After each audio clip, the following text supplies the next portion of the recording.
오늘도 여러분과 함께 이 영적 침체에 대한 말씀을 계속 이어가려고 합니다.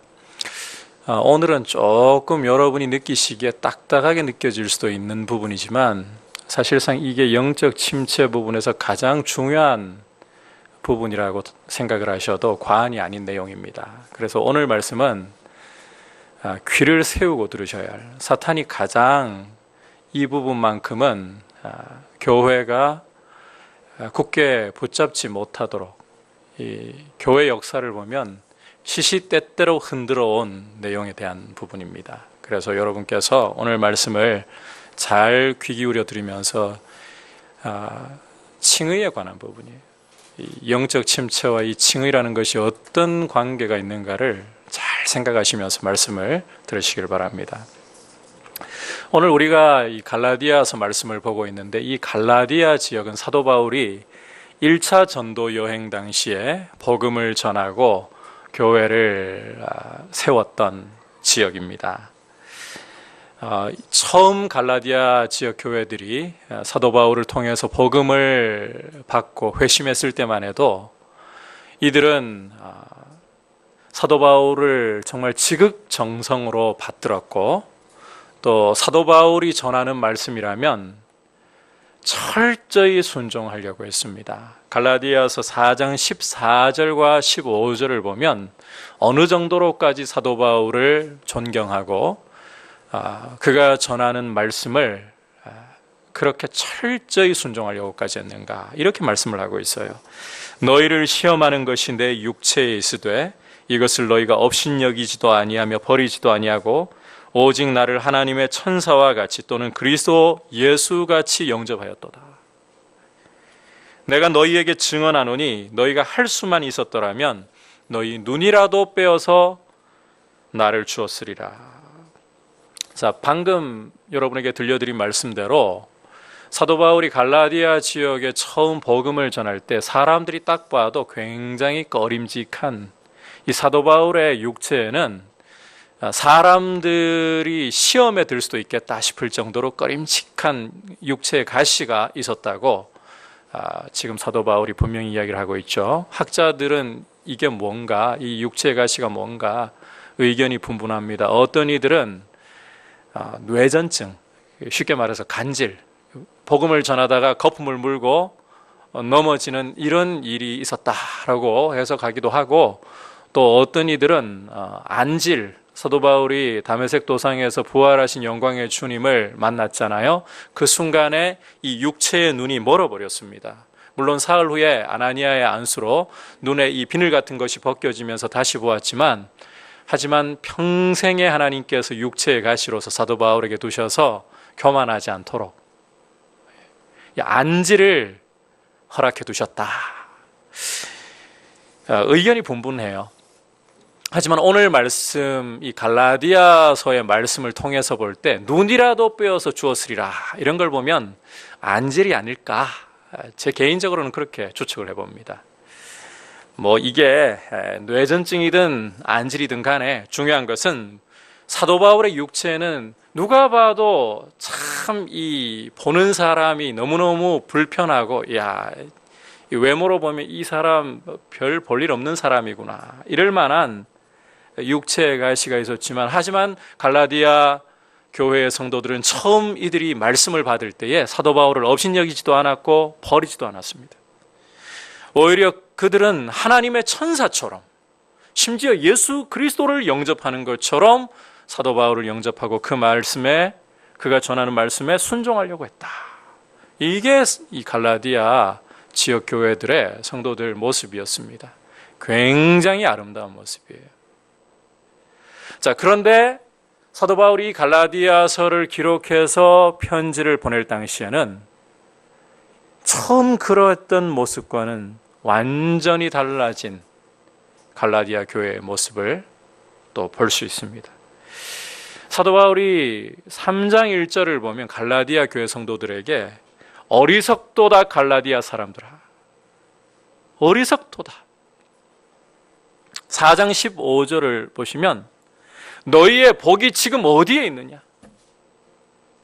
이전에는 나를 천사처럼, 예수 그리스도처럼 영접하고 너희 눈이라도 빼줄 듯이 그렇게 철저히 하나님 말씀 앞에 반응하더니 그 복이 지금 어디 있느냐. 심지어 사도 바울은 4장 11절에서 내가 너희를 위해 수고한 것들이 헛될까 두려워한다. 이 정도로까지 갈라디아 교회들의 형편이 완전히 바뀌어 있습니다. 오늘 우리가 말씀을 나누고자 하는 용어대로 좀 이야기를 하자면 영적으로 어떻게 이런 침체에 빠졌을까?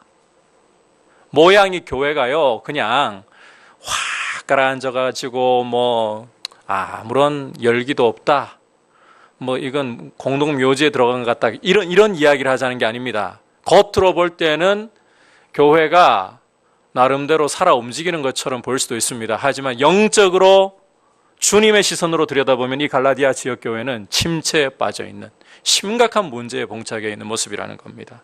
도대체 갈라디아 교회에 무슨 일이 있었느냐? 자, 다시 오늘 우리가 읽었던 말씀 6절로 한번 돌아와서 같이 한번 보도록 할까요? 시작. 그리스도의 은혜로 너희를 부르신 이를 네가 지속히 떠나. 자, 사도 바울이 지금 갈라디아 교회의 문제로 진단하고 있는 것이 무엇입니까? 그들이 다른 복음을 따르고 있다. 갈라디아 교회 성도들은 다른 복음을 따르고 있다. 자, 이 다른 복음이라는 것은 사도 바울의 사도권과도 연결되어 있는 문제입니다. 갈라디아 교회들은 이 편지를 쓸 무렵에는 이미 거짓 교사들이 교회 안에 들어와 가지고 사도 바울이 사도라는 사실을 의구심을 품게 만드는 이런 가르침을 교회 안에 깊숙이 심어놨던 거예요. 거짓 교사들은 이런 식으로 사도 바울과 그가 전한 복음에 대해서 가르치곤 했던 겁니다. 갈라디아 사람들아, 바울이 전하는 복음을 좀 봐라. 한다는 소리가 예수를 믿기만 하면 의롭게 된다고 하는데 어떻게 사람이 예수 믿는 것 이 한 가지로 의롭게 될 수 있느냐? 이것은 완전히 편의주의적인 짝퉁 복음 아니냐? 사도 바울이라는 사람 예수께 직접 배운 제자 아니잖아. 12사도에 포함되지도 않잖아. 오히려 이 바울이라는 자는 사도들에게 배워가지고, 사람에게 배워가지고 자기를 자칭 사도 노릇하는 그런 자에 불과하다. 따라서 이 바울이 전하는 복음 역시 사도들에게 배운 것을 가지고 자기가 각색을 해가지고 이방인들에게 복음 전해야 되니까 할례받을 필요도 없다, 율법 지킬 필요도 없다, 이방인들이 편안하게 받아들이도록 바꾼 복음 아니냐? 진짜 복음은 이것이다. 우리가 전하는 것이다. 사람이 예수 그리스도를 믿는 것 외에도 할례도 받아야 되고, 몸에 할례도 받아야 되고, 율법도 지켜야만, 이 정도는 돼야 사람이 의롭게 되지.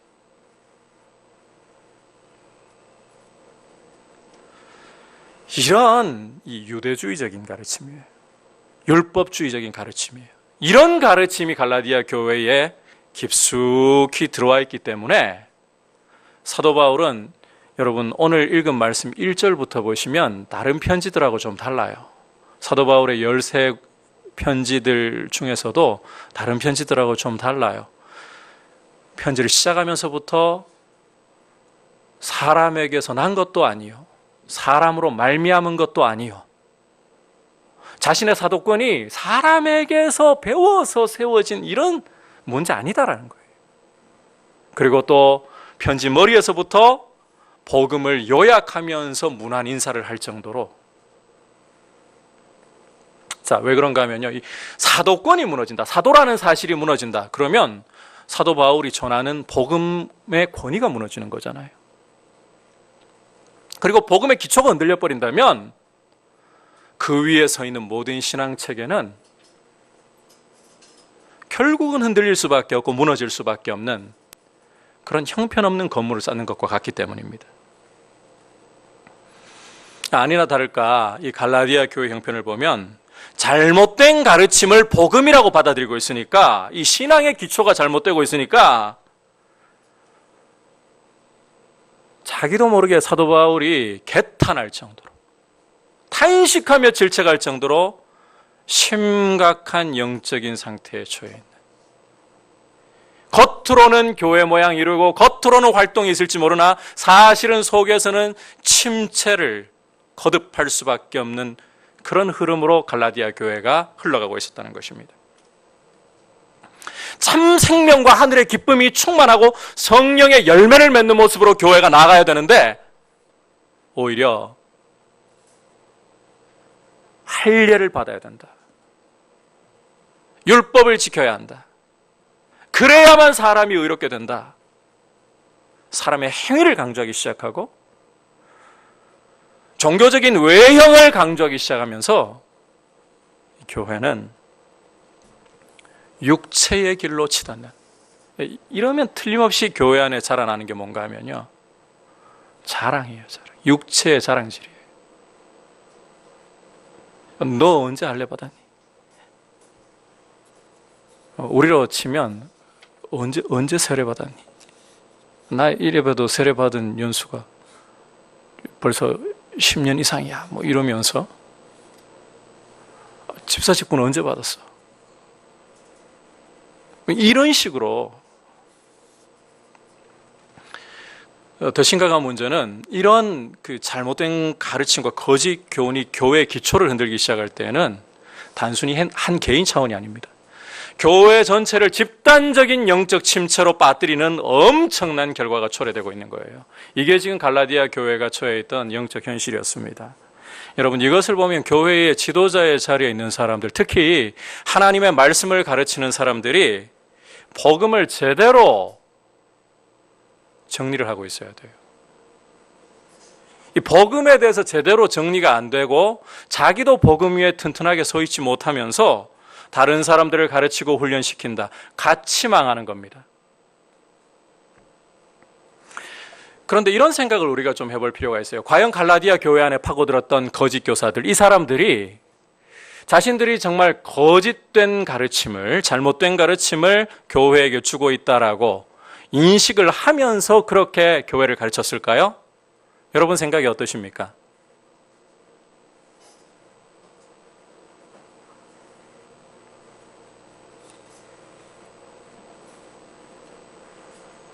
저는 아무리 생각해봐도 이 사람들이 잘못된 가르침을 주면서 내가 잘못된 가르침을 주고 있다, 그렇게 생각 안 했을 것 같아요. 그렇게 생각한다면 스스로 사기꾼이라는 걸 갖다가 알고 있는 거잖아요. 이들도 자기들이 가지고 있다고 생각하는 그 복음이 옳다고 여기고 있는 거예요.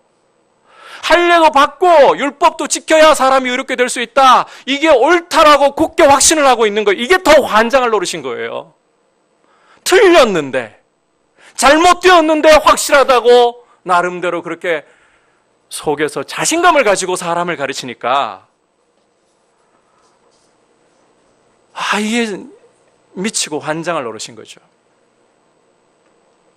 그러니까 자기만 망하는 게 아니라 교회도 함께 무너지도록 만들어버리는 거예요. 여러분, 이런 걸 생각할 때에 정말 하나님의 말씀을 맡고 있는 사람들이 제대로 말씀을 깨닫고 말씀을 교회에게 가르치지 않는다, 자기 머리에다가 재앙을 쌓아 올리고 있는 것입니다. 여러분, 이처럼 잘못된 가르침, 거짓된 가르침은, 특히 복음의 기초를 흔드는 가르침은 정말 위험한 것입니다. 거기에다가 가르치는 사람의 확신이 더해졌다, 진짜 재앙인 거예요. 우리 목회자들이 저희 교단 같은 경우는 적어도 10년 정도, 평균적으로 볼 땐 10년 정도 목사 안수를 받기까지 과정을 거쳐야 됩니다. 신학적인 소양을 쌓게 해서 안수를 주는 거죠. 이게 그냥 하는 게 아니라는 거예요. 복음의 기초 위에 단단히 서서 하나님의 말씀을 바르게 분별할 수 있도록 그런 소양을 쌓아야 교회를 제대로 인도해 나갈 수 있는 거거든요. 근데 사실 이걸로도 끝난 게 아니에요. 우리 목회자들은 평생을 공부를 하면서 하나님 말씀을 바르게 전하기 위해서 계속해서 기도하고 말씀을 연구하고 묵상하고 자기 관리를 하지 않으면 안 돼요. 자기 관리를 하지 않고 게으른 목회자는 차라리 목회를 안 하는 게 나아요. 수요 예배니까 여러분 감당할 수 있을 우리 청소년부도 있고 초등부도 있지만 자기 관리하기 싫고 게으른 목회자는요 자기도 죽고 교회도 죽여요. 목회를 안 하는 게 나아요. 차라리 주님께서 양무리를 주의 피로 값주고 사신 양무리를 맡겨주셨고 사실 하나님의 말씀을 우리가 어떻게 사람이 감당을 합니까? 이 거룩한 말씀을 전할 수 있도록 맡겨주신 거에 대해서 정말 두렵고 떨림이 있어야 되는 거예요. 내가 전하는 말씀이 정말 말씀대로 전하고 있는 것인가?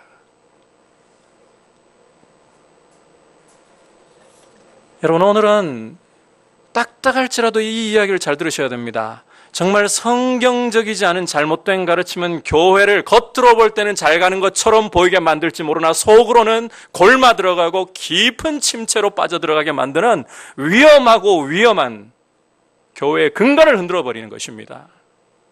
따라서 여러분도 무엇을 들으시는가를 정말 주의하셔야 되는 거예요.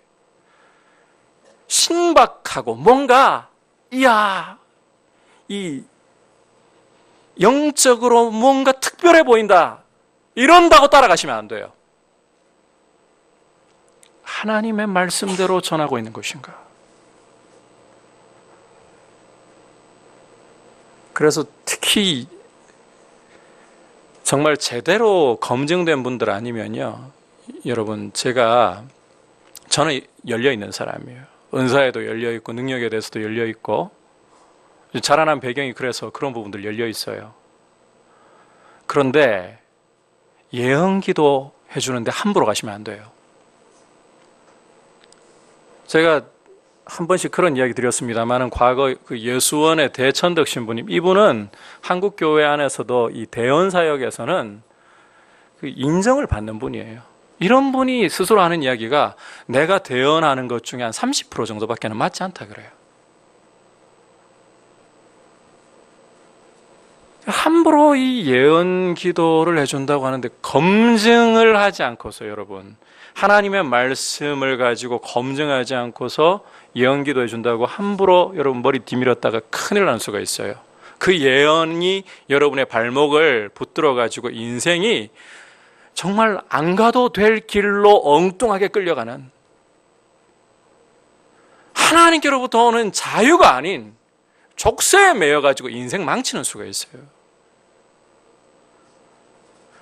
여러분 우리 성도들에게는 가장 권위 있고 가장 확실한 사도 베드로가 그렇게 말하잖아요. 베드로후서 1장을 보시면 하늘로부터 들려오는 육성으로 된 그 하나님의 음성보다 더 확실한 예언을 우리에게 주셨다. 그게 성경이다.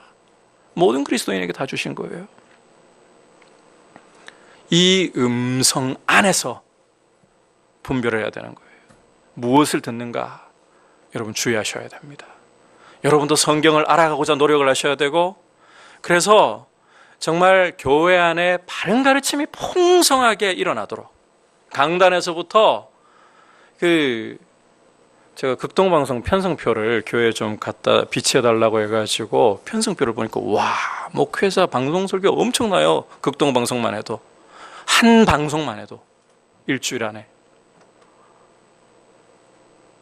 제가 보기에 100여 개 넘는 것 같던데 그렇죠? 그게 자 CTS, CBS 뭐 이런 거 다 합치면 도대체 몇 개예요?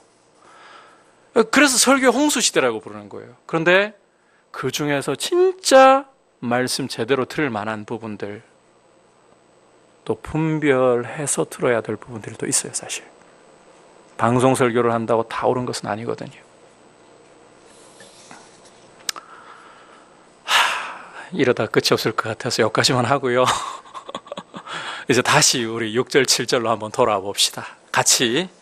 자, 이런 영적 침체 가운데 빠져 있는 갈라디아 교회를 향해서 사도 바울이 어떻게 말씀을 하고 있는가? 6절 7절 같이 읽어보겠습니다. 시작.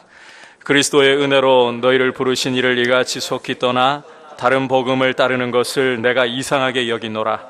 다른 복음은 없나니 다만 어떤 사람들이 너희를 교란하여 그리스도의 복음을 변하게 하려 함이라.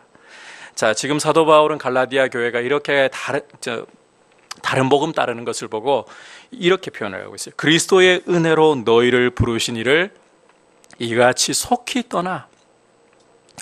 잘못된 가르침을 따르는 것은 여러분 하나님을 떠나는 것이다. 간단해요. 여러분, 우리가 성경의 가르침이 아닌 엉뚱한 가르침을 이게 무언가 능력이 나타나기도 하고 참 새로워 보이기도 하고 무언가 있어 보이기도 하고 영적으로 분별 없이 따라가는 것이요, 이게 특히 구원과 관련되어 있다면 이것은 하나님을 떠나는 것이라고까지 말씀을 하고 있어요.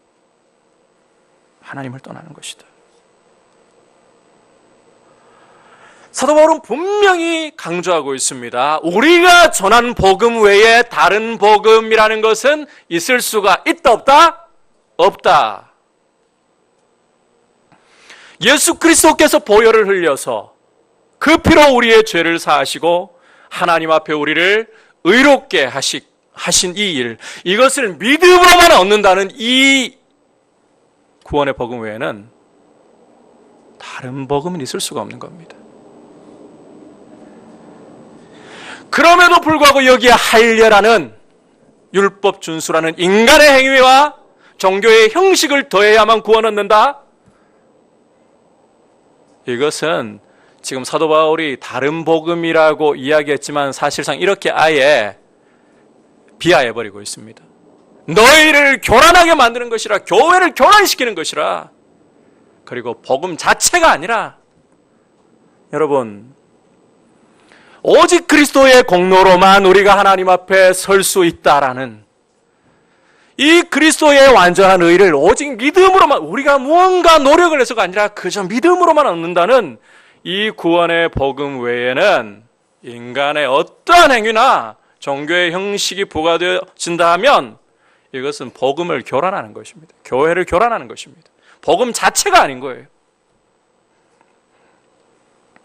이렇게 복음을 변질시키고 복음이 아닌 것을 가르칠 때 어느 정도 선언까지 주어지는가? 8절 9절 같이 읽겠습니다. 시작. 그러나 우리나 혹은 하늘로부터 온 천사라도 우리가 너희에게 전한 복음 외에 다른 복음을 전하면 저주를 받을지어다. 우리가 전에 말하였거니와 내가 지금 다시 말하노니 만일 누구든지 너희가 받은 것 외에 다른 복음을 전하면 저주를 받을지어다. 사도 바울은 이중으로 지금 저주 선언을 하고 있습니다. 우리가 너희에게 가서 전했던 복음, 사람이 의롭게 되는 것은 행위로서가 아니라, 율법을 지켜서가 아니라 오직 예수 그리스도를 믿음으로만 의롭게 된다. 이것 외에 다른 복음도 없지만 그런 가르침을 전한다. 사도 바울은 심지어 우리라도, 거기서 더 나아가서 하늘의 천사라도 저주를 받을지어다, 저주를 받을지어다. 여러분, 이렇게 이 칭의에 대한 문제는요, 믿음으로 의롭다 하심을 얻는다는 이 문제에 대해서는 이것을 조금이라도 흔드는 것은 심각한 문제이고 죄악인 거예요. 사도 바울이 이렇게 이중으로 저주를 선언하는 경우가 많지가 않아요. 갈라디아서에서는 그렇게 강력하게 저주를 선언하고 있어요.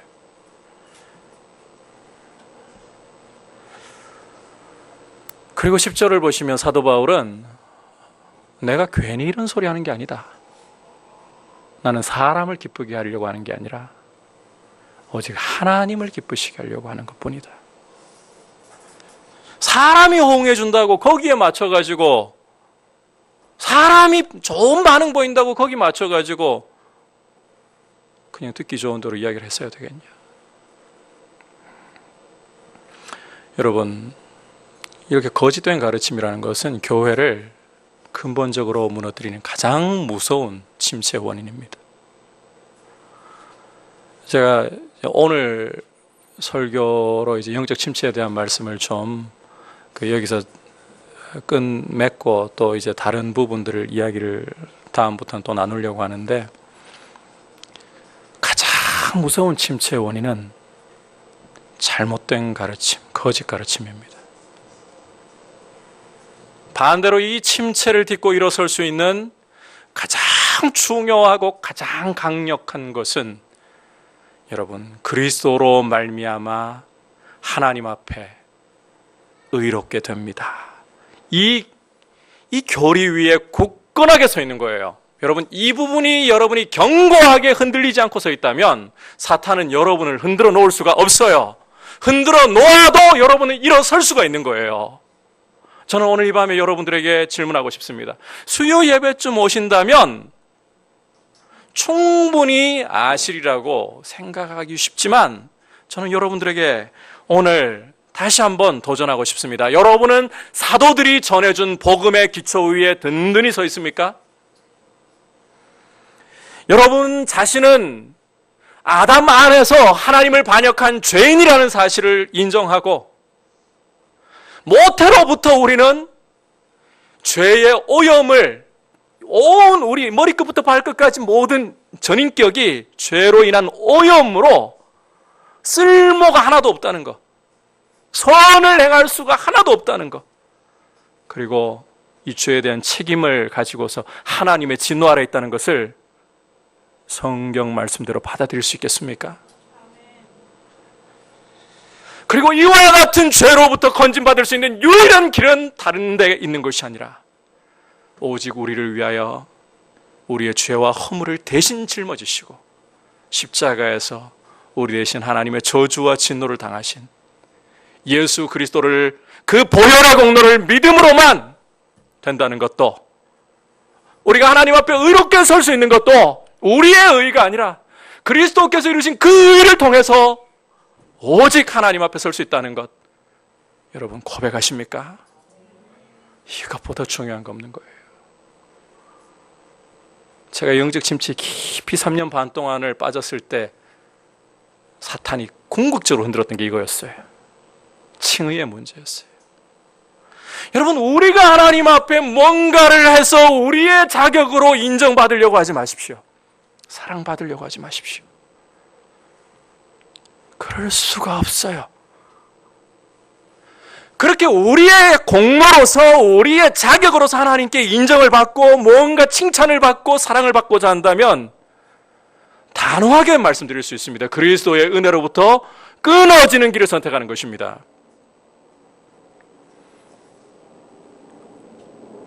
육체를 위하여 하고 있는 것입니다. 여러분, 우리에게는 하나님의 사랑을 끌어올 아무런 자격도 힘도 없습니다. 오직 하나님이 우리를 사랑하사, 한번 따라 합시다. 오직 하나님이 나를 사랑하사. 그 이유뿐인 거예요. 그리스도 안에서 창세전부터 여러분을 선택해서 독생자를 통하여서 여러분을 거룩하고 흠없게 만드시기로 작정하신 그 아버지의 작정, 그 아버지의 사랑, 그리고 독생자를 십자가에 주셔서 그 피로 우리의 모든 죄과를 도말하시고 우리를 그 피로 아버지 앞에 완전히 의를 이룬 존재처럼 받아주시는 이 은혜로만 서는 줄 믿습니다. 이 예수 그리스도를 믿음으로만 우리가 견고히 서는 줄 믿습니다. 여러분, 이 이야기도 한번 하고 가고 싶어요. 기도 문제도 오해하지 말고 들으세요. 성도는 정말 기도를 힘쓰고 기도에 많은 시간을 투자하려고 노력을 해야 돼요. 그런데 기도를 이만큼 많이 했기 때문에, 이만큼 간절하게 했기 때문에 하나님이 나를 인정해 주시고 내 기도를 응답해 주셔야 됩니다. 이것도 어느 순간인가 칭의로부터 떠나고 있는 것입니다. 우리가 이런 실수를 하는 거예요. 이러니까 침체에 빠져요. 여러분, 우리가 많이 기도해서, 간절히 기도해서 응답해 주시는 겁니까? 완전히 틀린 말은 아니지만 틀렸습니다. 하나님 간절히 기도하라고 하시니까, 많이 기도하라고 하시니까 그 명령에 순종했더니 주셨다, 이렇게 이야기를 하면 또 틀리진 않아요. 하나님이 하라고 하신 대로 순종해서 따라갔더니 하나님이 응답을 주셨다, 이렇게 이야기하면 틀리잖아요. 그런데 기도 응답 안 돼? 1시간 기도하나? 2시간으로 늘려봐. 성령 충만하지 못해? 3시간 늘려봐. 틀린 거예요. 이러니 침체에 빠지는 거예요. 여러분, 우리 자격으로 우리 행위를 할 수 있는 거 아무것도 없습니다. 심지어 기도를 열심히 해서 우리가 하나님 사랑받고 능력받고 아닙니다. 오직 그리스도의 보혈의 공로로만 성령 충만도, 하늘의 모든 축복도 누리는 줄 믿습니다. 교회 봉사도 마찬가지예요. 거꾸로 가지 마십시오. 오직 믿음으로만 의롭게 됩니다. 오직 예수 그리스도의 보혈의 공로로만 우리는 하나님 앞에 서고,